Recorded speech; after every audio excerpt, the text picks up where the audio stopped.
3, 2, 1.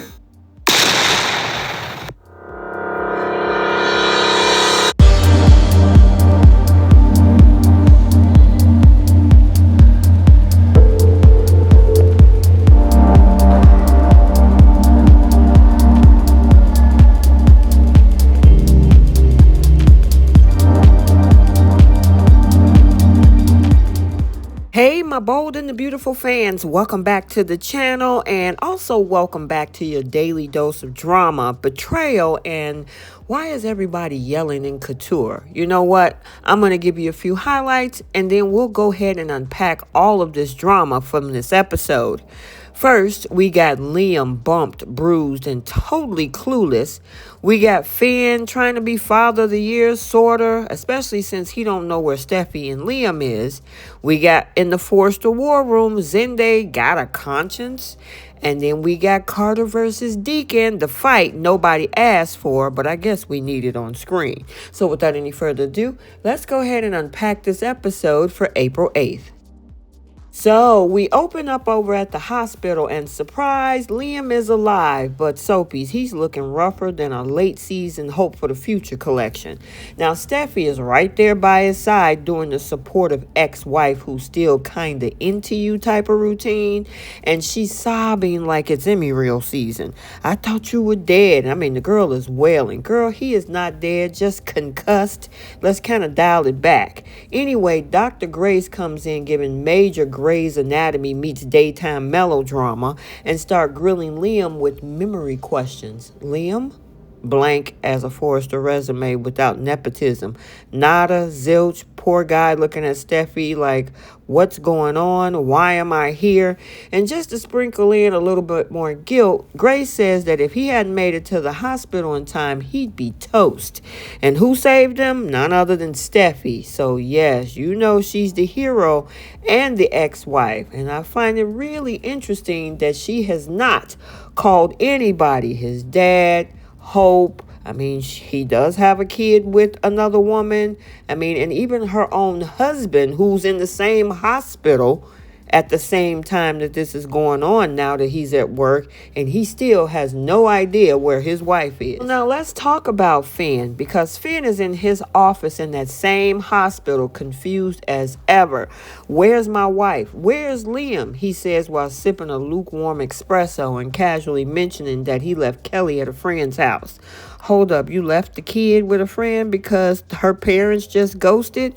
Okay, this ain't Uber Eats, Finn. You just can't drop a kid off and hope for the best. But I guess they work it all out. And I gotta say, Steffie should have called him to let him know what's going on. Anyway, Lee strolls in, giving quiet judgment as they bond over how no one's answering their phones. Girl, welcome to the parenting with Steffie and Liam.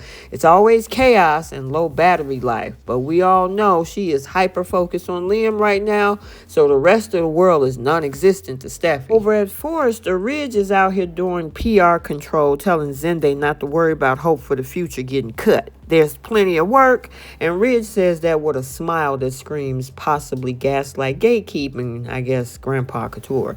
Anyway, Zende, bless his handsome little heart, says that he actually feels bad for Hope. What? Did somebody spike his LaCroix with empathy? Anyway, Daphne's always ready with a little venom in her lip gloss, chimes in like Hope was no loss. Bye, girl. And Zende tries to gently point out that Hope built a whole brand and y'all rode that gravy train for years. Ridge responded with, well, you starting to sound like Brooke. Oh boy, the ultimate Forrester insult. But Zende's not wrong. Hope's the only one who got punished. And meanwhile, Carter's already back on the payroll like nothing happened. The difference is that they mentioned to him, including what Daphne says, is that, yeah, Carter realized what he was doing was wrong, whereas Hope does not. And, yeah, Daphne's sipping champagne in slow motion because she is happy that that girl is no longer at the company. Now we got the scene between Carter versus Deacon, the fight nobody asked for, but we definitely have been waiting for. So we cut to the design office where Deacon rolls up on Carter like he ready for a WWE SmackDown with a side of daddy rage. He tells Carter, you disrespected Hope, so now you disrespected me. Okay, King of Hope's Heart Defense Squad. Now, Carter tries to deflect, saying Deacon just mad because he was the original deadbeat dad. Oh, yeah, he said what he said. Next thing you know, punches are flying, blood is dripping, and Carter's looking like he just walked out of a Real Housewives reunion. Now, Daphne comes in like a glam SWAT team and break it up. That's enough. Security's one phone call away, and she's screaming, probably still holding a silk clutch. And then she dropped the nastiest line of the episode. You can't defend Hope's honor because she has none. Oh boy, that didn't sit well with Deacon at all. And finally, we're over at Brooke's place where Hope is in her sad girl era again. So Hope walked in looking like she'd been crying into silk pillows all night. She tells Mama Logan that she was just with Deacon, and good news, he's still in her corner. Brooke says she's in Hope's corner too, as she has been for a very, very long time, Hope. So much so that she even begged Ridge to give Hope for the future back. Hope's face, like someone who offered her expired yogurt. You talk to Ridge?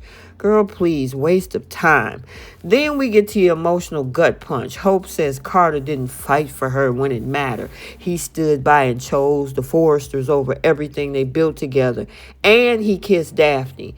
Now, she tells Brooke that she thought that she was his everything. They had a future, a business, a life. Ma'am, you didn't have a business. You stole a business. You could have started your own business. But now she's not even sure that they were ever on the same page. Yeah, I agree with that, because you were on a different page the moment that he wanted to see you in your underwear. You were thinking about who? Finn. And I guess coming back to this storyline, just two pretty people living in a shared fantasy in her mind. Brooke tried to smooth everything over, saying Carter still cares, but Hope, she's over it. Talking about how if he really cared, he wouldn't have thrown me away like yesterday's runway sketch. Girl, please, that man was begging to get back with you, talking about how much he loved you, and you showed him the door. And blaming all of the other bad relationships, let me think. Yeah, Liam might have had the back and forth for years, but the last 3 years of your relationship, you were the one that cheated on him with Thomas. And as for Thomas, he proposed to you 3 times, and at the 11th hour, you said, I love you, right when he was getting ready to leave to go out of town, and you weren't ready. Cool, you wasn't ready, but Thomas had to do what he needed to do for himself. But everybody else is bad. And as for Carter, he stole a whole company for you, even though it went against his values, his conscience, and you were still saying, no, you'll be all right. Suck it up, buttercup. Go ahead and do what you got to do. As long as we stay in charge and keep the Forresters out, we're good. He couldn't take it anymore. I think that's a good thing, but I guess Hope doesn't think so. But either way, let's see how long she stay in this sad era. Okay, so there you have it. Final thoughts. We got drama, tears, and blood. Oh my. Well, Liam's memories seem to be partially gone, but Steffie's tears are flowing. Finn's out here looking for his wife, who happened to be in the same hospital. Zende developing somewhat of some sort of a conscience. Come check on this man's temperature. Deacon and Carter had a slugfest over Hope's honor, and Hope officially done being everybody's afterthought. Yeah, what an episode. If you're not watching The Bold and the Beautiful, what are you even doing right now? Like, comment, and subscribe for more recaps with a whole lot of twists and drama. And remember, in the world of The Bold and the Beautiful, love fades, secret explodes, and nobody ever truly, is away from the drama. We'll see you next time. Bye, Sophies.